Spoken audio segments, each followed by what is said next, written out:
ಪ್ರಿಯ ವೀಕ್ಷಕರೇ, ಸುದ್ದಿ ಶೋಧಕ್ಕೆ ಸ್ವಾಗತ. ಜೈ ಭಾರತ್ ಮಾತಾ ಕಿ. ಭಾರಿ ಖುಷಿ ಆಗ್ತಾ ಇದೆ. ನಾವು ಈ 100 ವರ್ಷದ RSSಗೆ ನಾವೆಲ್ಲ ಭಾಗವಹಿಸ್ತಿದ್ದೀವಿ ಅಂತ ತುಂಬ ಸಂತೋಷದ ವಿಚಾರ. ನಮ್ಮ ಈ ಒಂದು ಜನ್ಮದಲ್ಲಿ RSSಗೆ ಭಾಗವಹಿಸ್ತಿದ್ದೀವಿ ಈ ದೇಶದಲ್ಲಿ ಅಂತ ಹೇಳಿ ಭಾರಿ ಖುಷಿ ಆಗ್ತದೆ.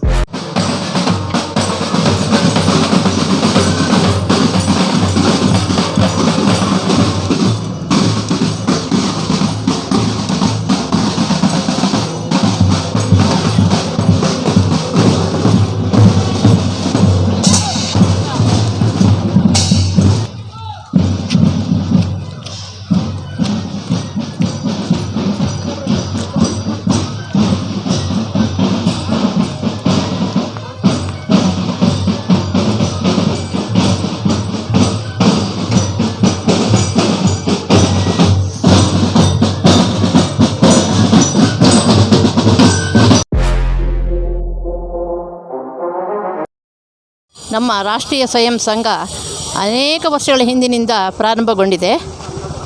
ನಾವು ಎಲ್ಲರೂ ಕೂಡ ರಾಷ್ಟ್ರೀಯ ಸ್ವಯಂ ಸಂಘದ ಅಭಿಮಾನಿಗಳು ಮತ್ತು ಅದರ ಜೊತೆ ನಿರಂತರವಾಗಿ ನಿಲ್ಲುವಂಥವರು. ಈ ದಿನ ನಮ್ಮ ಕೊಪ್ಪದಲ್ಲಿ ಈ ರಾಷ್ಟ್ರೀಯ ಸ್ವಯಂ ಸೇವಕ ಸಂಘ ಒಂದು ಪಥಸಂಚಲನ ನಡೆಸ್ತಾ ಇದೆ. ಇದಕ್ಕೆ ನಾವೆಲ್ಲರೂ ಕೂಡ ನಮ್ಮ ಅನೇಕ ಜನ ಮಾತೆಯರು ಕೈಗೂಡಿಸಿದ್ದೇವೆ. ನಮ್ಮ ಟೋಲ್ ಗೇಟಿಂದ ಬಸ್ ಸ್ಟ್ಯಾಂಡ್ವರೆಗೂ ಕೂಡ ನಾವು ಈಗ ಪಥಸಂಚಲನ ನಡೆದುಕೊಂಡು ಭಾರತ ಮಾತೆಗೆ ಪುಷ್ಪಾರ್ಚನೆ ಮಾಡ್ತಾ ಸಾಕ್ತಾ ಇದ್ದೀವಿ. ಈ ಒಂದು ಅವಕಾಶ ನಮಗೆ ಸಿಕ್ಕಿರೋದು ನಮ್ಮ ಪೂರ್ವಜನ್ಮದ ಪುಣ್ಯ ಅಂತ ನಾವು ಭಾವಿಸ್ತೀವಿ. ಜೈ ಭಾರತ್ ಮಾತಾ ಕಿ ಜೈ.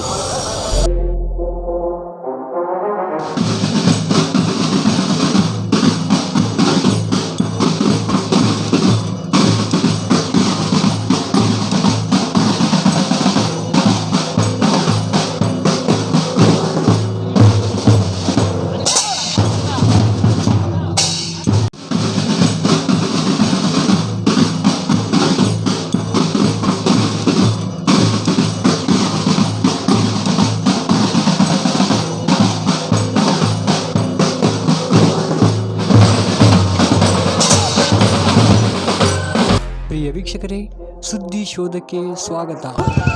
ಈ ದಿನ ರಾಷ್ಟ್ರೀಯ ಸ್ವಯಂ ಸೇವಕ ಸಂಘಕ್ಕೆ 100 ವರ್ಷ ತುಂಬಿರೋದ್ರಿಂದ ಒಂದು ಸಂಭ್ರಮವನ್ನು ನಮ್ಮ ಕೊಪ್ಪ ತಾಲೂಕಿನಲ್ಲಿ ಆಚರಣೆ ಮಾಡ್ತಾ ಇದ್ದೀವಿ. 100 ವರ್ಷ ತುಂಬಿದ ಈ ಸಂಭ್ರಮದ ದಿನಾಚರಣೆಯನ್ನು ನಮಗೆ ಮಾತೆಯರಿಗೆ ಪುಷ್ಪಾರ್ಚನೆ, ಭಾರತ ಮಾತೆಗೆ ಪುಷ್ಪಾರ್ಚನೆ ಮಾಡಲು ಅವಕಾಶ ಕೊಟ್ಟಿರ್ತಾರೆ. ಇದು ನಮಗೆ ಮಾತೆಯರಿಗೆ ತುಂಬ ಹೆಮ್ಮೆ ಅನಿಸ್ತಿದೆ, ತುಂಬ ಖುಷಿ ಆಗ್ತಿದೆ, ತುಂಬ ಸಂತೋಷ ಇದೆ. ಮಾತೆಯರಿಗೆ ಇದೊಂದು ಸದಾವಕಾಶವನ್ನು ಉಪಯೋಗಿಸ್ಕೊಳ್ಳಿ ಅಂತೇಳಿ ನಾನು ಹೇಳ್ತೀನಿ.